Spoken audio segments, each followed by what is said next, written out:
ಹಾಕೋದು, ಅವ್ರನ್ನ ಖಂಡಿಸುವಂಥ ಕೆಲಸ ಮಾಡಿರಿ. ನಮ್ಮ ಗುರುಗಳನ್ನು ಖಂಡಿಸ್ತಿರಲಿಲ್ಲ, ನಮ್ಮ ಧರ್ಮಕ್ಕೆ ಬೈದು ಅಂತ ಭಾಳ ಪ್ರೀತಿ. ನಮ್ಮ ಧರ್ಮ ರಾಮ, ಸೀತಾ, ಲಕ್ಷ್ಮೀ, ಪಾರ್ವತಿಗೆ ಇವಕ್ಕೆ ಬೇಯುವುದಂದ್ರೆ ಒಬ್ಬರಿಗೆ ಭಾಳ ಖುಷಿ ಪಡ್ತಾರೆ. ನಿಮಗೆ ತಾಕತ್ತಿದ್ರೆ ಇನ್ನೊಂದು ಧರ್ಮಕ್ಕೆ ಬೇದ ಒಂದು ಅರ್ಧ ತಾಸು ಜೀವಂತ ಉಳಿದ್ರು ನೋಡ್ರಿ, ನಿಮಗೆ ಶಬಾಷ್. ಅದಾಗೋದಿಲ್ಲ. ನಿಮಗೆ ನಿರ್ಬಂಧ ಮಾಡೋದ್ರ ಮುಖಾಂತರ ಅವಮಾನ ಮಾಡಿದಾರಲ್ಲ, ಅದಕ್ಕೆ ನಮ್ಮೆಲ್ಲ ಅವರ ಭಕ್ತರಿಗೆ, ಹಿಂದೂ ಬಾಂಧವರಿಗೆ ರಕ್ತ ಕುದೀತಿತ್ತು. ಆ ರಕ್ತ ಕುದಿಯುವಂಥದ್ದನ್ನು ಶಾಂತ ಮಾಡ್ಕೊಳ್ಳಲಿಕ್ಕೆ, ಎಲ್ಲಿ ಅವರಿಗೆ ಅವಮಾನಿಸಿದ್ದಾರೆ ಅಲ್ಲಿ ಅವ್ರು ಗೌರವಿಸುವಂಥ ಕೆಲಸ ಮಾಡಲಿಕ್ಕೆ, ಮತ್ತು ಯಾಕೆ ಅವ್ರನ್ನ ಜಿಲ್ಲಾ ಬ್ಯಾನ್ ಮಾಡಿದರು ಅನ್ನುವಂಥದ್ದನ್ನು ನಾವು ಅದನ್ನು ಸರ್ಕಾರಕ್ಕೆ ಯಾರು ಮಾಡಿದ್ರು ಅವರಿಗೆ ಚೀಮಾರಿ ಹಾಕಲಿಕ್ಕೆ ಈ ಬೃಹತ್ ಕಾರ್ಯಕ್ರಮವನ್ನು ಹಮ್ಮಿಕೊಂಡಿದ್ದೀವಿ. ಇಲ್ಲಿ ಇಷ್ಟೊಂದು ಪೂಜ್ಯರು ಸೇರಿದ್ದಾರೆ, ಇಷ್ಟೊಂದು ಎಲ್ಲ ಭಕ್ತ ಸಮೂಹ, ಹಿಂದೂ ಧರ್ಮದ ಪ್ರೇಮಿಗಳು, ತಾಯಂದಿರು ಇಷ್ಟೆಲ್ಲ ದೊಡ್ಡ ಪ್ರಮಾಣದಾಗ ಸುಮ್ಮನೆ ಬರೋದಿಲ್ಲ. ಯಾರಾದರೂ ದುಡ್ಡು ಕೊಟ್ಟು ಬಾ ಅಂದ್ರೂ ಬರೋದಿಲ್ಲ. ತಾವೇ ಸ್ವಂತ ಎಣ್ಣೆ ಹಾಕ್ಕೊಂಡು, ಸ್ವಂತ ಗಾಡಿ ಮಾಡಿಕೊಂಡು ತಾಯಂದಿರು ಸುಮಾರು 3-4 ಕಿಲೋಮೀಟ್ರ್ ಆ ವೈಭವ್ ಟಾಕೀಸಿಂದ ಮತ್ತು ಹಳೆ ಬಸ್ ಸ್ಟ್ಯಾಂಡ್ದಿಂದ ನೋಡಬೇಕಾದ ದೃಶ್ಯ ನಮಗೆ ಎಲ್ಲಿ ನೋಡೋಕೆ ಸಿಗೋದಿಲ್ಲ. ಅಷ್ಟೊಂದು ವೈಭವವಾಗಿ ಪಾದಯಾತ್ರೆಯಲ್ಲಿ ಪಾಲ್ಗೊಂಡಿರ್ತಕ್ಕಂಥದ್ದನ್ನು ನೋಡಿದ್ರೆ ಇದು ಸುಮ್ಮನೆ ಬರೋದಿಲ್ಲ ರೀ. ನಮ್ಮ ಪ್ರತಿಯೊಬ್ಬರ ಹೃದಯದಾಗ ಹಿಂದುತ್ವ ಅದ, ಪ್ರತಿಯೊಬ್ಬರ ಹೃದಯದಾಗ ಭಾರತ ಮಾತೆ ಅದ. ಅದಕ್ಕಾಗಿ ಈ ಪ್ರಮಾಣದಲ್ಲಿ ಜನ ನಾವು ಸ್ವಲ್ಪ ದಿವಸ ನಾವೆಲ್ಲ ಹಿರಿಯರು ಕೂಡ್ಕೊಂಡು ಓಡಾಡಿ ಪ್ರವಾಸ ಮಾಡಿ ಹಂಚಿ ಮಾಡಿದ್ದಕ್ಕಾಗಿ ಈ ಪ್ರಮಾಣದ ಒಂದು ಭಕ್ತ ಸಮೂಹ, ಜನಸಮೂಹ, ಹಿಂದುತ್ವ ಪುಟ್ಟದೇತದ ನಮ್ಮ ರಬಕವಿ ಬನಟ್ಟಿಯಲ್ಲಿ ಅನ್ನುವಂಥದ್ದನ್ನು ನಮ್ಮ ಕನಸಿನಾಗೂ ಕಂಡಿದ್ದಿಲ್ಲ. ಆ ರೀತಿ ನಮ್ಮ ನಿರೀಕ್ಷೆ ಮೀರಿ ತಾವು ಬೆಂಬಲ ಮಾಡಿದರೆ ತಮಗೂ ಸಹಿತ ಶತಕೋಟಿ ನಮಸ್ಕಾರಗಳನ್ನು ನಾನು ಸಲ್ಲಿಸಬಯಸ್ತೇನೆ. ಬಂಧುಗಳೇ, ಇವತ್ತು ಈಗಾಗಲೇ ಹೇಳಿದ್ರಲ್ಲ, ಬಟೆಂಗೆ ತೋ ಕಟೆಂಗೆ, ನಾವು ಯಾರು ವಿರುದ್ಧ ಅಲ್ಲ. ನಮ್ಮ ಸಂಸ್ಕೃತಿ ಹೆಮ್ಮೆಯಿಂದ ಎತ್ತಿ ಹೇಳ್ಕೊಳ್ಬೇಕು. ನಾವು ಯಾರಿಗೂ ಅನ್ಯಾಯ ಮಾಡೋಂಗಿಲ್ಲ, ಯಾರಿಗೂ ದ್ರೋಹ ಬಗೆಯಂಗಿಲ್ಲ, ಯಾರ ಮೇಲೂ ಬಾಂಬ್ ಹಾಕಂಗಿಲ್ಲ.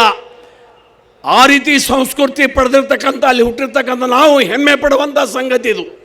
ಆದರೆ ನಮ್ಮ ಸಂಭಾವಿತತನವನ್ನು ದುರ್ಲಭ ಪಡ್ಕೊಂಡು ಕೆಲವೊಂದು ದೇಶ ವಿರೋಧಿ ಶಕ್ತಿಗಳು, ದೇಶ ವಿರೋಧಿ ಮನಸ್ಥಿತಿ ಇರ್ತಕ್ಕಂಥ ಮುಖಂಡರು, ಅವರನ್ನು ನೋಡಿದ್ರೆ ಅವ್ರನ್ನ ಯಾಕರೆ ಹುಟ್ಟ್ಯಾರಪ್ಪ ನಮ್ಮ ದೇಶದಾಗ ನನಗೆ ಅನ್ನಿಸ್ತಾ ಇದೆ. ಅವರು ಹುಟ್ಟಬಾರ್ದಾಗಿತ್ತು, ಅಲ್ಲಿ ಹುಟ್ಟ್ಯಾರ. ಆದರೂ ಒಂದು ಸಮಾಧಾನೇನೋ, ಈ ದೇಶದಾಗಿದ್ದು ಬೆನ್ನಾಗಿ ಚೂರಿ ಹಾಕುವಂಥ ಜನ ಈಗಷ್ಟೇ ಅಲ್ಲ, ರಾಮಾಯಣ ಮಹಾಭಾರತ ಇದ್ರತ್ತನ್ನುವಂಥದ್ದನ್ನು ಗೊತ್ತದ ನಮಗೆಲ್ಲ. ಕಿತ್ತೂರು ಚೆನ್ನಮ್ಮ, ಸಂಗೊಳ್ಳ ರಾಯಣ್ಣ ಅವ್ರನ್ನ ಹಿಡಿದು ಕೊಟ್ಟು ಅವ್ರನ್ನ ಕೊಲೆಗೆ ಕಾರಣಿಯಾದವ್ರು ಯಾರು? ಇಲ್ಲಿ ಇದೇ ಭೂಮಿ ಅನ್ನ ತಿಂದು. ನಾವು ಯಾರು ದ್ರೋಹಿಗಳಲ್ಲ. ನಮ್ಮ ಪ್ರಧಾನಿಗಳು ಹೇಳಿದ್ದಾರೆ, ಸಬ್ಕಾ ಸಾಥ್ ಸಬ್ಕಾ ವಿಕಾಸತ್. ಈ ಭೂಮಿ, ಈ ಮಣ್ಣಾಗ ಹುಟ್ಟಿದವರು ಪ್ರತಿಯೊಬ್ಬರು ಭಾರತ ಮಾತೆಯ ಮಕ್ಕಳು. ನಮಗೆ ಈ ಭೂಮಿ ಮೇಲೆ ಹಕ್ಕದ, ಎಲ್ಲರಿಗೂ ಅದ. ಅದರ ತಿಳ್ಕೊಂಡು ಹೋಗ್ಬೇಕು.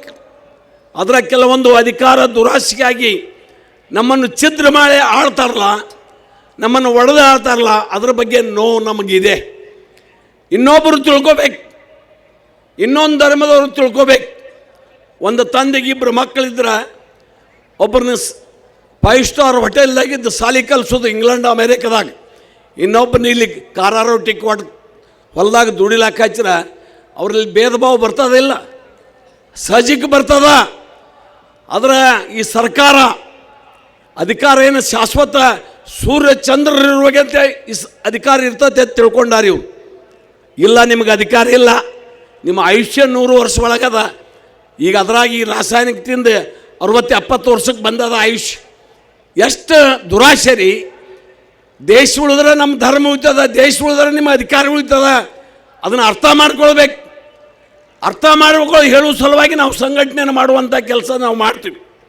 ನಾವು ನೋಡ್ಬೋದು, ನಮ್ಮಲ್ಲಿ ಬನ್ನಟ್ಟಿ ಒಳಗೆ ಈಗ ಮೆರವಣಿಗೆ ಬರುವಾಗ ಇಲ್ಲಿ ಅಲ್ಪಸಂಖ್ಯಾತರ ಹೂವಿನ ಮಳೆಗಾರರು ಇದು ಇಲ್ಲರಿ, ಈ ಸಂಸ್ಕೃತಿ ಬೆಳೆಯಲಿ ನಮ್ಮ ದೇಶದಾಗ. ಇದನ್ನು ನಾವು ಬಯಸ್ತೀವಿ. ಆದರೆ ಇಲ್ಲೇ ನಮ್ಮ ಜಿಲ್ಲೆ ಬಾಗಲಕೋಟೆ ಒಳಗೆ ಹಿಂದೂ ಹೃದಯ ಸಾಮ್ರಾಟ ಶಿವಾಜಿ ಮಹಾರಾಜ್ ಅವರ ಮೆರವಣಿಗೆ ಮೇಲೆ ಚಪ್ಪಲಿ ಕಲ್ಲೆಸೆದ್ರು. ಅವರು ದೇಶದ್ರೋಹಗಳ ಕರಿತೀವಿ, ನಾವು ನಿರ್ಭೀಡೆಯಿಂದ ಕರಿತೀವಿ. ನಿಮಗೆ ಶಿವಾಜಿ ಒಪ್ಪದೇ ಇದ್ರೆ ನಮ್ಮ ದೇಶಕ್ಕೆ ಹೆಂಗೆ ಇರ್ತೀರಿ ನೀವು? ಪಾಕಿಸ್ತಾನಕ್ಕೆ ಜಿಂದಾಬಾದನ್ನು ಅವ್ರನ್ನ ಸಮರ್ಥನೆ ಮಾಡ್ಕೊಳ್ಳುವಂಥ ಕೆಲಸ ಮಾಡ್ತಾ ಇದೆ. ಆದರೆ ಏನು ನಮ್ಮ ಸನಾತನ ಧರ್ಮದ ಜಿಂದಾಬಾದ್. ಸನಾತನ ಧರ್ಮಕ್ಕೆ ದ್ರೋಹ ಬಗೆದವ್ರಿಗೆ ನಾವು ಏನೂ ಮಾತಾಡಬಾರ್ದ? ನನ್ನ ಪ್ರಕಾರ ಕನೇರಿ ಅಪ್ಪಗಳಿಗೆ ಹಕ್ಕದ. ನಮ್ಮ ಕ್ಯಾಮಿ ಸಮುದಾಯವನ್ನು ಎಲ್ಲಿ ತಪ್ಪಲಾರ್ದಂಗೆ ನೋಡ್ಕೊಳ್ಳುವಂಥ ಹಕ್ಕದ. ಅದಕ್ಕಾಗಿ ಆಕ್ರೋಶದಿಂದ ನಮ್ಮ ಜಿಲ್ಲೆ ಭಾಷೆಯನ್ನು ಬೆಳೆಸ್ಯಾರ. ನಮ್ಮ ಮಕ್ಕಳು ತಪ್ಪು ಮಾಡಿದಾಗ ಗೆಡ್ಡಿಗೆ ಹೊಡೆದು ಹೇಳ್ತೀವಲ್ಲೋ, ನಾವು ಹೇಳ್ತೀವಲ್ಲೋ ಹಂಗೆ ಹೇಳ್ಯಾರ. ಅದರ ವಿಶಾಲತೆಯನ್ನು ಅರ್ಥ ಮಾಡಿಕೊಂಡು ಸರ್ಕಾರದ ಕಿವಿ ಕಚ್ಚಿ ದಿಗ್ಬಂಧನೆ ಮಾಡುವಂಥದ್ದನ್ನು ಮಾಡೋದು ನಿಮ್ಮ ಮೂರ್ಖತನ ಅನ್ನುವಂಥದ್ದನ್ನು ಹೇಳ್ತಾನೆ ನಾನು. ಭವಿಷ್ಯದಲ್ಲಿ ನೀವು ಬರ್ತೀರಿ ಇದೇ ಜಾಗ. ನಿಮ್ಮ ಬಗ್ಗೆ ನಮಗೆ ದ್ರೋಹ ಇಲ್ಲ.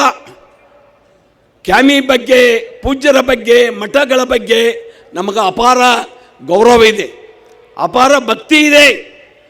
ಅದರ ನೀವು ನಿಮ್ಮದೇನು ಕರ್ತವ್ಯದ, ನಿಮ್ಮ ಧರ್ಮ ಏನದ, ಈ ದೇಶ ಹೆಂಗೆ ಉಳಿತದ, ದೇಶಕ್ಕಾಗಿ ನಮ್ಮ ತ್ಯಾಗೇನು ಅನ್ನುವಂಥದ್ದನ್ನು ಅರ್ಥ ಮಾಡ್ಕೊಂಡು ಹೆಜ್ಜೆ ಇಟ್ಟರೆ ಸಮಾಜಕ್ಕೆ ಒಳ್ಳೆಯ ಸಂದೇಶ ಹೋಗ್ತದೆ ಅನ್ನುವಂಥ ಮಾತನ್ನು ಈ ಸಂದರ್ಭದಲ್ಲಿ ನಾನು ಹೇಳ ಬಯಸ್ತೇನೆ. ಇನ್ನೊಂದು ಧರ್ಮೀಯರು ಅವ್ರು ಯಾರು ಮನೆ ಹಾಕ್ಕೊಂಡಿರಂಗಿಲ್ಲ, ಮುಂಚೂಣಿಯಲ್ಲಿ ಬಂದು ಅವರ ಧರ್ಮವನ್ನು ಉಳಿಸ್ತಾರೆ, ತಪ್ಪಲ್ಲ. ಆದ್ರೆ ನಮ್ಮವ್ರಿಗೆ ಏನಾಗ್ಯದ ರೀ, ನೀವು ಮುಂಚೂಣಿಯಲ್ಲಿರ್ಬೇಕು. ಎಷ್ಟೋ ಜನ ನಮ್ಮ ಹಿಂದೂ ಧರ್ಮ ಸಲುವಾಗಿ, ದೇಶ ಸಲುವಾಗಿ ಹೋರಾಟ ಮಾಡೋರಂಥ ಜೈಲಿಗೆ ಬೀಳ್ತಾರ, ಪ್ರಾಣ ಕೊಡ್ತಾರ, ಬಡಗಿಲೆ ತಲೆ ಹೊಡ್ಕೋತಾರ. ಇಷ್ಟೆಲ್ಲ ಆದರೂ ನಮ್ಮವ್ರಿಗೆ ಅರ್ಥ ಆಗೋದಿಲ್ಲ ಅನ್ನುವಂಥದ್ದನ್ನು ಏನು ಮಾಡಬೇಕು? ಅದಕ್ಕಾಗಿ ನಾವು ಇನ್ನಾದರೂ ಎಚ್ಚರಗೊಳ್ಳೋಣ. ಒಂದು ವೇಳೆ ನಾವು ಇನ್ನೂ ಎಚ್ಚರಗೊಳ್ಳಲಿಕ್ಕೆ ನಮಗೆ ಭವಿಷ್ಯ ಇಲ್ಲ, ನಮ್ಮ ಭವಿಷ್ಯ ಇಲ್ಲ ಅನ್ನುವಂಥದ್ದನ್ನು ತಿಳ್ಕೋಬೇಕು. ಏನು ಮಾಡೋದು? ಅದಕ್ಕಾಗಿ ನಾವು ತಿಳಿದವರಾದರೂ ಸಹಿತ ಮಾಡಬೇಕು. ಕೆಲವೊಂದು ತಿಳಿಗೇಡಿರ್ತಾವೆ, ಅವ್ರಿಗೇನು ಹೇಳೋಕ್ಕಾಗೋದಿಲ್ಲ. ಆದ್ದರಿಂದ ನಾನು ಹೇಳ್ತೀನಿ, ಕೆಲವು ಮಂದಿ ಮಾತಾಡ್ತಾರೆ ಈ ಸಮಾವೇಶ ಮಾಡಿದ್ದಕ್ಕೆ ಸಿದ್ದು ಸೌದಿಗೆ ಲಾಭ ಆಕತಿ ಅನ್ನುವಂಥದ್ದನ್ನು ಮಾತಾಡ್ತಾನೆ. ನನಗೇನು ಲಾಭ ಬೇಕಾಗಿಲ್ಲ, ನಮ್ಮ ಧರ್ಮ ದೇಶ ಉಳಿದ್ರೆ ಸಾಕು. ನಾಳೆ ನನಗೆ ರಾಜೀನಾಮೆ ಕೊಡ್ತೇನೆ ನಾನು. ನನಗೆ ರಾಜಕಾರಣ ಬೇಕಾಗಿಲ್ಲ, ನನಗೆ ಧರ್ಮ ಉಳಿಬೇಕು, ದೇಶ ಉಳಿಬೇಕು, ದೇಶಾಭಿಮಾನಿ ನಾನು ಸೈನ್ಯದಲ್ಲಿ ಕೆಲಸ ಮಾಡಿ ಬಂದಾನಿ. ಯಾವ ರೀತಿ ದೇಶಪ್ರೇಮ ಇರ್ತದೆ ಅನ್ನೋದು ನನಗೆ ಗೊತ್ತದ. ಅನೇಕ ಆ ರೀತಿ ಮಾಡಿರಿ. ನೀವು ನನಗೆ ಇಲೆಕ್ಷನ್ದಾಗ ನೀವು ಸ್ವತಂತ್ರ ಇರ್ತೀರಿ, ಅವತ್ತು ನಿಮಗೆ ಓಟ್ ಹಾಕತ್ತು ಬರೋಂಗಿಲ್ಲ. ನಮಗೆ ಯಾರು ನಮ್ಮ ದೇಶ, ನಮ್ಮ ಧರ್ಮ, ನಮ್ಮ ಕಾರ್ಯವೈಖರಿ ಸರಿಯಾದ ಅವ್ರು ಓಟ್ ಹಾಕ್ತಾರ. ಇನ್ನೊಬ್ರು ಹಾಕಬೇಡ್ರಿ, ಇದ್ರಾಗ ಯಾಕೆ ತಂದು ತೋರಿಸ್ತೀರಿ ಅದನ್ನು? ನೀವು ಒಂದು ಧರ್ಮಕ್ಕೆ 10,000 ಕೋಟಿ ಕೊಡ್ತೀರಿ, ಇನ್ನೊಂದು ಧರ್ಮಕ್ಕೆ ಬೆಗ್ಗ ಸೊನ್ನೆ ಕೊಡ್ತೀರಿ. ಏನ್ರೇ ಇದು ನಿಮ್ಮ ತಾರತಮ್ಯ? ಇದನ್ನು ನಮ್ಮ ಬಾಂಧವರು ತಿಳ್ಕೊಬೇಕು. ಯಾಕಂದ್ರೆ ಈ ರೀತಿ ನಿಮ್ಮನ್ನು ಎತ್ತರಿಸಿ ಮ್ಯಾಲೆ ಹೋದು ಅಲ್ಲಿದ ಒಮ್ಮೆ ಕೈ ಬಿಟ್ಟರೆ ತೆಳಗೆ ಬೀಳ್ತೀರಿ. ಆದರೆ ನಮಗೆ ಅಟ್ಟ ಕೊಡಬೇಡ್ರಿ, ಅವ್ರಿಗೆ ಕೊಡ್ರಿ ಅನ್ನುವಂಥದ್ದನ್ನು ಬಾಯಿ ನಿಮ್ಮ ಬರಲಿ. ಇನ್ನೊಂದು ಧರ್ಮವನ್ನು ಪ್ರೀತಿಸುವಂಥದ್ದು ಬರಲಿ. ಮತ್ತು ನೀವ್ಯಾರು ಒರಿಜಿನಲ್ ಮುಸ್ಲಿಮ್ರಲ್ಲ. ನೀವು ಇಲ್ಲೇ ಜೀವಕ್ಕೆ ಹೆದರಿ, ಏನೇನೋ ಕಾರಣಕ್ಕೆ ಹೆದರಿ ಧರ್ಮಾಂತರ ಆದವ್ರು ನಿಮ್ಮನ್ನು DNA ಪರೀಕ್ಷೆ ಮಾಡಿದ್ರೆ ಹಿಂದೂನೂ ಅದ. ಯಾಕ್ರಿ ಇಟ್ಟು ರೋಷ, ಯಾಕ್ರಿ ಇಟ್ಟು ಆಕ್ರೋಶ ಅನ್ನುವಂಥದ್ದನ್ನು ಕೇಳಬಾರ್ದ? ತಪ್ಪೇನಾಕತಿ? ನೀವು ಒಂದಾಗಿ ದೇಶ ಕಟ್ಟಿದ್ರೆ ಇಡೀ ಪ್ರಪಂಚದಾಗ ಅಮೇರಿಕಾ, ರಷ್ಯಾ, ಚೀನಾ ಬಿಟ್ಟು ಮುಂದೆ ಏರುವಂಥ ಕೆಲಸ ನಮ್ಮ ದೇಶದಾಗ ತಾಕತ್ತದ. ಅದನ್ನು ಮಾಡ್ರಿ ಅಂತ ಕೇಳ್ತೀವಿ ನಾವು. ವಿನಾಕಾರಣ ಬೆಂಕಿ ಹಚ್ಚೋದು, ಕೊಲೆ ಸುಲಿಗೆ ಮಾಡೋದು, ಬಾಂಬ್ ಹಾಕೋದು, ಅವ್ರನ್ನ ಖಂಡಿಸುವಂಥ ಕೆಲಸ ಮಾಡಿರಿ. ನಮ್ಮ ಗುರುಗಳನ್ನು ಖಂಡಿಸ್ತಿರಲಿಲ್ಲ, ನಮ್ಮ ಧರ್ಮಕ್ಕೆ ಬೈದು ಅಂತ ಭಾಳ ಪ್ರೀತಿ. ನಮ್ಮ ಧರ್ಮ ರಾಮ, ಸೀತಾ, ಲಕ್ಷ್ಮಿ, ಪಾರ್ವತಿಗೆ ಇವಕ್ಕೆ ಬೇಯುವುದಂದ್ರೆ ಒಬ್ಬರಿಗೆ ಭಾಳ ಖುಷಿ ಪಡ್ತಾರೆ. ನಿಮಗೆ ತಾಕತ್ತಿದ್ರೆ ನಿಮಗೆ ತಾಕತ್ತಿದ್ರೆ ಇನ್ನೊಂದು ಧರ್ಮಕ್ಕೆ ಭೇದ ಒಂದು ಅರ್ಧ ತಾಸು ಜೀವನ ತುಳಿದ್ರು ನೋಡ್ರಿ, ನಿಮಗೆ ಶಬಾಷ್ ಅದು. ಅದಾಗೋದಿಲ್ಲ ನಿಮಗೆ, ಇದಾಗೋದಿಲ್ಲ. ಇದು ಒಂದೇ ಧರ್ಮ ಬೇಯಲಾಕ, ಯಾಕಂದ್ರೆ ನಮ್ಮಲ್ಲಿ ಸ್ವಾತಂತ್ರ್ಯದ ನಮ್ಮ ಧರ್ಮ ಭೇದವ್ರನ್ನೂ ತೊಗೋತೀವಿ. ನಾವು ಯೇಸು ಕ್ರಿಸ್ತನ ಪಾಲನೆ ಮಾಡ್ತೀವಿ. ಒಂದು ಗ್ಯಾಬಿಗೆ ಹೊಡೆದ್ರೆ ಇನ್ನೊಂದು ಗ್ಯಾಬಿಗೆ ಮುಂದೆ ಕೊಡ್ತೀವಿ. ಆದರೆ ಆ ರೀತಿ ಇಲ್ಲಿ ಜಗತ್ತು ಬದಲಾವಣೆಗೆ ಒಂದು ಗ್ಯಾಬಿಗೆ ಹೊಡೆದ್ರೆ ತಿರುಗಿ ಅಡ್ಡಿ ಹೇಟ ತಿರುಗಿ ಹೊಡೆಯುವಂಥ ತಾಕತ್ತು ನಮ್ಮಲ್ಲಿ ಬಂದದ. ಅದಕ್ಕೆ ಎಚ್ಚರದಿಂದ ಈ ಧರ್ಮದ ಬಗ್ಗೆ ಮಾತಾಡಬೇಕೆನ್ನುವಂಥ ಎಚ್ಚರಿಕೆಯನ್ನು ಕೊಟ್ಟು ನಾವೆಲ್ಲರೂ ಇಟ್ಟೊಂದು ಸಹಕರಿಸಿದ್ದಕ್ಕಾಗಿ ತಮಗೆಲ್ಲ